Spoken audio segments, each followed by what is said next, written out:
We're just two friends who love the movies, call each other every morning. Hey, what's up, Mitch? Hey, brother man. How you doing? As usual, I As can't usual. complain. Can't complain. You sound tired, No, I'm not tired. dude. You sound like you haven't slept in like 2 days. Ugh. Everything with the baby okay? Yeah, very much. Okay, all right then. Yeah, because I know how it is. Every now and then, sometimes Uh, you just sleep through the night. Sometimes they won't. that's right. That's right. And take it as it comes. Yeah, man. Well, so a few things to talk about. First of all, really looking forward to Friday. Ooh, one sec. I gotta sneeze. Ooh. Ooh. Sorry about that. Gosh. Are you there? Yeah. Whew. My bad. Just came out of nowhere. All Allergies right. messed it up. Um, anyways, so looking forward to this weekend, man. Friday. I think I mentioned it before. We're gonna be renting out a movie theater to watch The Oh, for Devil the Wears Devil Wears Prada 2. Prada. That's Yeah, cool. looking forward to that. It's gonna be pretty awesome. And then Saturday, I'm hoping to watch. It's a new horror film called Hokum, with Adam Scott. Um, been hearing a lot of great things. It's an A24 horror film, so I'm hoping on my birthday I'll get to watch that. But yeah, man. So in terms of going to the movies, that's stacked. But yeah, few things wanting to talk about. But first, to get it out of the way, I ended up watching The Big Heat. Oh, Um, good. dude, wow. I mean, look, this movie seems a little surface level, right? But it's not. I mean, there's so much going on here. It's a lot darker than what you might expect. It has easily one of the best supporting performances I've ever seen in a movie. It's from, and I can't remember her name, but she's the one from It's a Wonderful Life. Not the Donna Reed character, but the other one, the blonde one. Oh, Gloria Graham. She's great. She was in the Yeah. movie I mentioned yesterday, The Greatest Show on Earth. Oh Yeah. man, dude, she is so good in this movie. Dude, this movie is very menacing, but it's also very what's the word? Like it's a lot more mature than I thought it was gonna be. There are some things here that although it's not like twist wise, they're very surprising. And it also has um Marlon Brando's sister in it, which I didn't know he had a sister that acted. I Did didn't you know either. that? That's pretty cool. No, that's cool. Yeah, she plays the wife of the detective. Bitch, let me ask you something. And because you've watched a lot of like older films, classic films than I have. When was the last time you saw like a film noir, like a movie, whether the main character was a detective, right, a cop, or like a private eye or whatever? When was the last time that you saw a movie where the private eye had a very loving wife and a very loving child? Yeah, that's I'd have to think about that one. The one that came to mind was North Side 77, I want to think it was called. It was with Jimmy Stewart. But I don't I don't think he had a kid, come to think of it. But he did have a good relationship with his wife. But yeah, it's not super common, is it? Dude, yeah. So that was the first thing that surprised me about this movie is that, here's this Okay, detective. look, I'm gonna have to stop you right there, unfortunately, because you're gonna go into greater detail of this movie than I want you to. Oh, I mean, it's on YouTube for free. I mean, I've been telling you to watch it. I mean, Oh I have. yeah, but I watched something else instead of it. but I still would like to watch it someday. Does that make sense, Sam? Okay, well, it'd be great if you watched it. That way we can discuss it because I have to say, if I'm comparing the two, because like I said, I've been doing a film noir binge, right? Comparing this to Out of the Past, I honestly think I enjoyed this one more. I think That's it's great, it's more dude. contained and tighter. It's such Uh, a good genre. It's such a good genre, yeah, and it it is, almost always pays off. Dude, Gloria Graham, I was thinking too, she was in another noir that I watched called Sudden Fear with Joan Crawford and Jack Palance. She's kind of a good femme fatale. I don't know what she ends up kind of being in this movie, but she Yeah, won well, an Oscar if I'm not mistaken. that's what I was gonna mention. She won the year before this movie was released, and What did which she a win lot of for? I don't know, but a lot of people felt like she deserved to win for this as well. Well, I'm Um, glad she's got one because she's a reliable, great actress.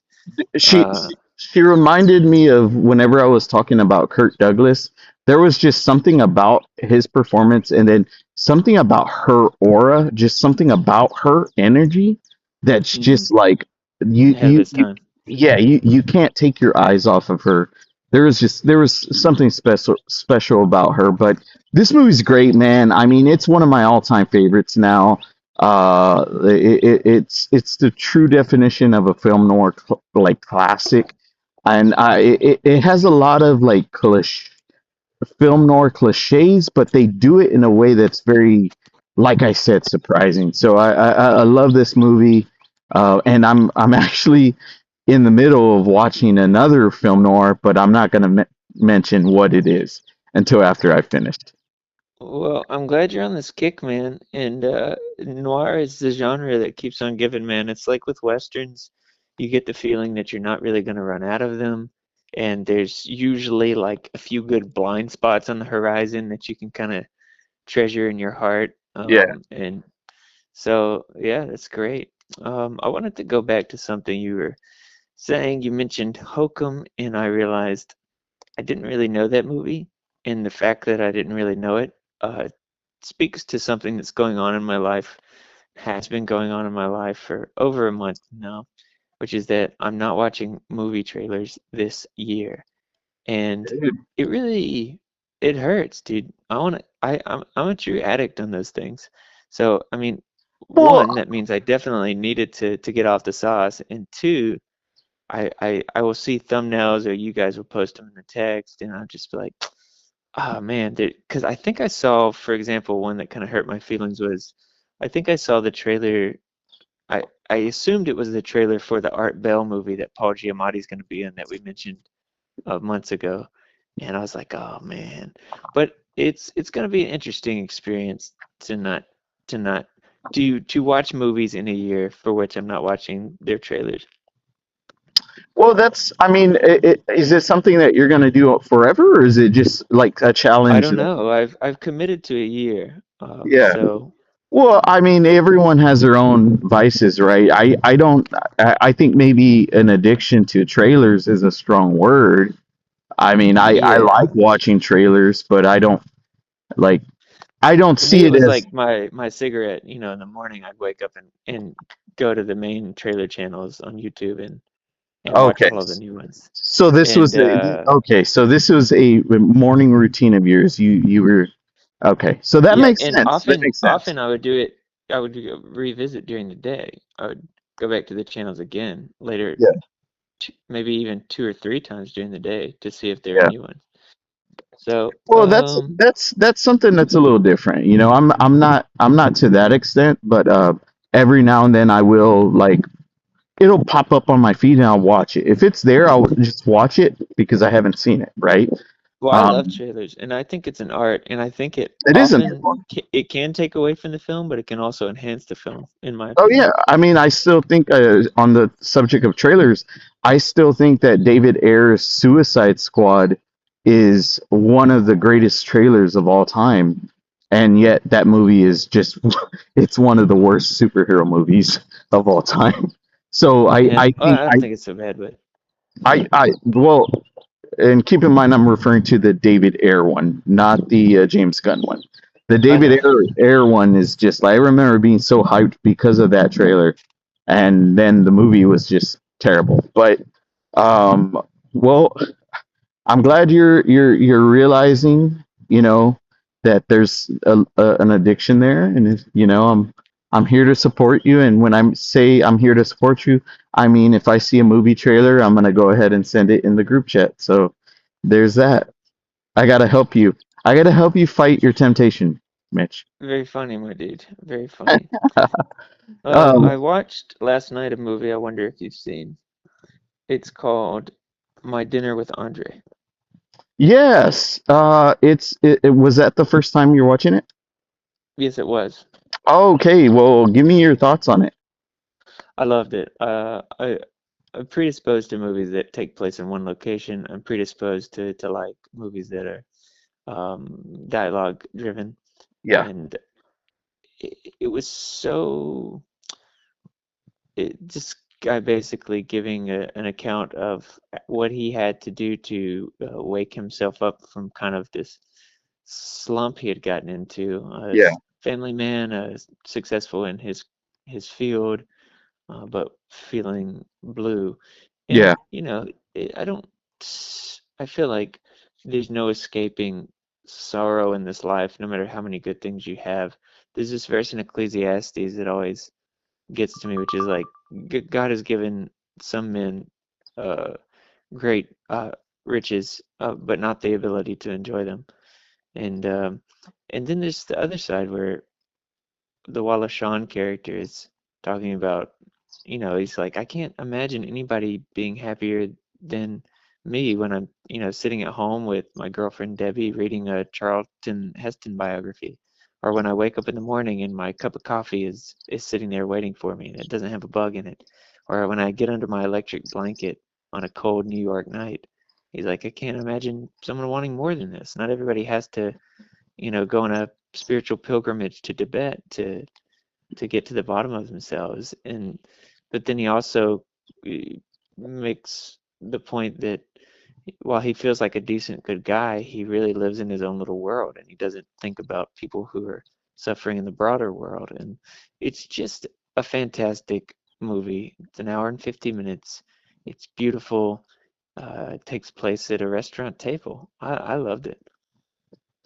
Well, it's this is one of those cases where you hearing you talk about it makes me want to revisit it again. I like it a lot. It's not one I've seen. It's been wow. I don't even know. Maybe 10 years. I was in my early 20s when I first watched this movie.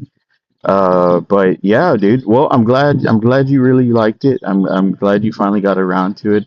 I think this was actually one of the ones that we've discussed in the past where I was kind of surprised you hadn't seen it because of how dialogue driven it is, and I love his voice, man. He has like one of the most recognizable voices in all of film, in my opinion. That's true. And the movie ends with a musical piece that you would recognize. I don't know how to pronounce it, but it looks like a gymnopedie. I have no idea how it's pronounced, by Eric Satie, I think. And it's one of those music pieces that most people recognize, and it's kind of like Clair de Lune by Claude Debussy, and Yeah. that every time they use it, it works on me. Every single time it's used, it works on me. Well, And they ended the movie with it. well, I'm glad you got to watch it, man. And a movie that's very similar to the film that you just discussed. I just got finished watching a trilogy, and that is the Tom Holland Spider-Man trilogy. So Oh, you rewatched it? yeah, because I'm preparing for the new film this summer. So Oh yeah, that's another trailer I wanted to watch. yeah, oh my gosh, man. So first of all, the new one is directed by Destin, right? Uh, Oh, how about that? The short-term 12 guy? what's that? Short-term 12? Yes, yes, exactly, exactly. Short term 12. Uh, from what I've seen interviews, he's doing something very. of course, you have to hit the bullet points when it comes to superhero mainstream films. But apparently, he's trying different things for this Spider-Man. So I think that's really cool. And if you haven't seen the trailer, But obviously, didn't he do what was the Marvel movie he did? Shang-Chi. Yeah, he did Shang-Chi, and Yeah, I didn't care for that one. oh, I love that one. But I don't know. There was a scene in the trailer, right? And it's a shot, really. There's a shot that made me really think, okay, I think he's going to do something totally different with this film because there's a shot where Spider-Man is swinging in the air, and the camera is inside his mask, and you're just seeing his eyes, right? You're seeing his eye, and he's looking as he's swinging, and you just hear him breathing, right? It's a quick shot, but that right there, I was like, I've never seen that in a Spider-Man movie. And I was like, you know what? I have a feeling that I have a feeling this movie's going to be big. And I'm actually excited for this one more than I am Avengers Doomsday, which is the new Avengers movie. But regardless, yeah, I watched the trilogy.